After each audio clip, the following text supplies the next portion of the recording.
काशीदीप prime news में आपका स्वागत है। ताज़ा खबरों को देखने के लिए काशीदीप न्यूज के साथ बने रहे। सोशल मीडिया के माध्यम से अवगत कराते हुए मैं अपने एकलौते लड़के राज सिंह अंकित की हत्या दिनांक 21 दिसंबर 19 अपराध संख्या 854/21 धारा 302 बानालंका वाराणसी के तहत मीडिया मायों के समक्ष बातों को एवीपी भेलूपुर प्रवीण सिंह महोदय द्वारा बयान दिनांक 23 दिसंबर 17 सोशल मीडिया पर के माध्यम जो निराधार बातें हैं से प्राप्त हुआ, जिसे लड़के के 2 साल पूर्ण तिथि पर खंडन करते हुए बात रखता हूँ। पूर्व के विवेचना 22 अप्रैल 15 पर महत्वपूर्ण साक्ष्य सबूत जानबूझ कर छिपाया गया, जो बिंदु बार है।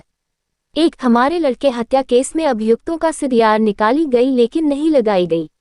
2. हमारे मृतक लड़के का जांच के दौरान पॉकेट डायरी BHU हॉस्पिटल में थाना लंका द्वारा लिया गया, जो विवेचना में नहीं लाया गया था। हम परिवार को आज तक नहीं दिया गया, जिसमें हमारे लड़के का द्वारा अपराधियों के साथ पैसा लेन देन था। 3. फर्जी घटनास्थ मकान रामधार यादव जी द्वारा बयान लिया गया लेकिन विवेचना में नहीं दर्शाया गया। 4. हमारे लड़के की हत्या के समय अभियुक्तों द्वारा काफी पैसा का लेन देन हुआ, जो वीडियो रिकॉर्ड है, जिसे विवेचना में नहीं दर्शाया गया, जो ऑडियो रिकॉर्ड में बातें हैं, साक्ष्य है। 5. हमारे लड़के हत्या केस में बिसरा रिपोर्ट भेजी गई थी, जिसमें विवेचक द्वारा या ACP भेलूपुर महोदय द्वारा इंतजार न करते हुए 4 माह में FR लगा दिया गया। 6. हमारे लड़के हत्या होने के बाद अभियुक्तों द्वारा रात लगभग 3:15 बजे मैक्सवेल हॉस्पिटल पर प्रथम बार CC कैमरा फुटेज में देखा गया, लेकिन विवेचना में कहीं भी हॉस्पिटल कर्मचारी का बयान नहीं आया कि अंकित किस हालत में आए थे। 7. हमारे लड़के हत्या केस में ACP भेलूपुर महोदय द्वारा बयान आया कि फुटेज जांची गई, जबकि उसी फुटेज में लड़के के साथ दिनांक 21 दिसंबर 18 की रात लगभग 12 बजे रमना चौकी के पुलिस कर्मचारी साथ दिखाई दे रहे हैं, लेकिन 21 अप्रैल 15 की रिपोर्ट में कहीं नहीं दर्शाया गया बयान। 8. हमारे लड़के हत्या केस में विजय पटेल व माई मनोज सिंह का बयान लिया गया लेकिन विवेचना में नहीं दर्शाया गया। 9. हमारे लड़के हत्या केस में रात लगभग 2 बजे का चश्मदीद गवाह का बयान दर्ज किए गए लेकिन विवेचना में तोड़मोड़ दिखाई गई।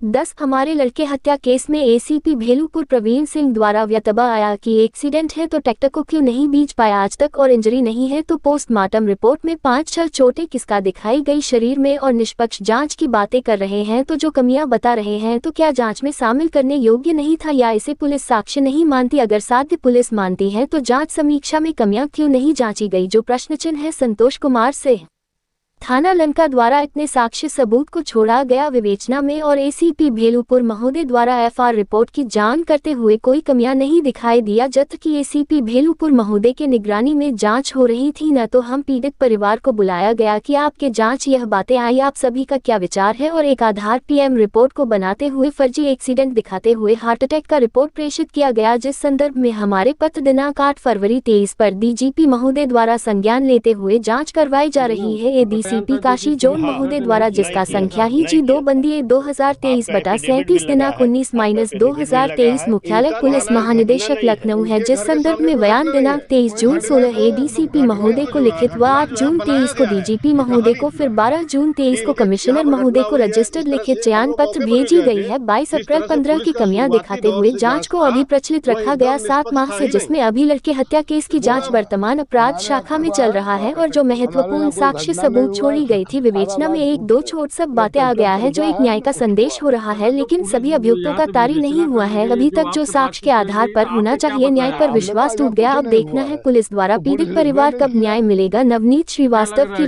परिचय बता दीजिए। मनोज कुमार सिंह नरोत्तम। मनोज जी, आज किस प्रकार का यहाँ आपने श्रद्धांजलि सभा रखा हुआ है? आज हमारे भतीजे का 2 वर्ष पूर्ण हो रहा था, जिस पर शोक सभा मैंने इस संदेश पर रखा था, जो है क्योंकि अपराधी आज भी बाहर घूम रहे हैं और पुलिस द्वारा अभी तक कोई कार्रवाई अपराधियों पर नहीं हुआ।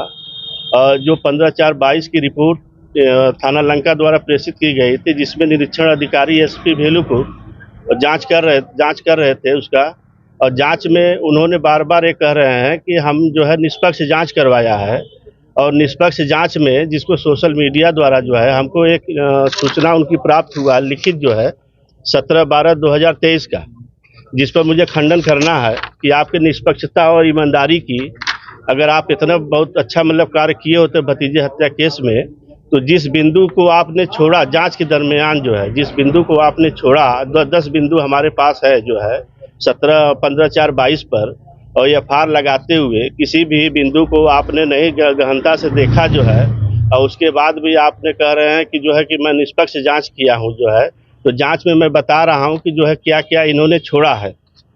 पहला नंबर इन्होंने छोड़ा कि अपराधियों का CDR निकाली गई थी, लेकिन CDR नहीं लगाई गई 15/4/22 की रिपोर्ट में।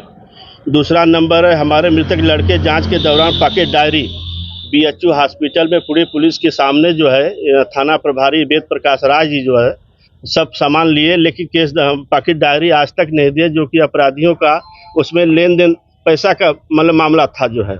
तीसरा मामला है जो है फर्जी घटना स्थल रामधार यादव जी का मकान है, बयान लिया जाता है, चाचा जी हमारे साथ खड़े हैं और उस बयान को 15/4/22 में नहीं जोड़ी जाती है। चौथा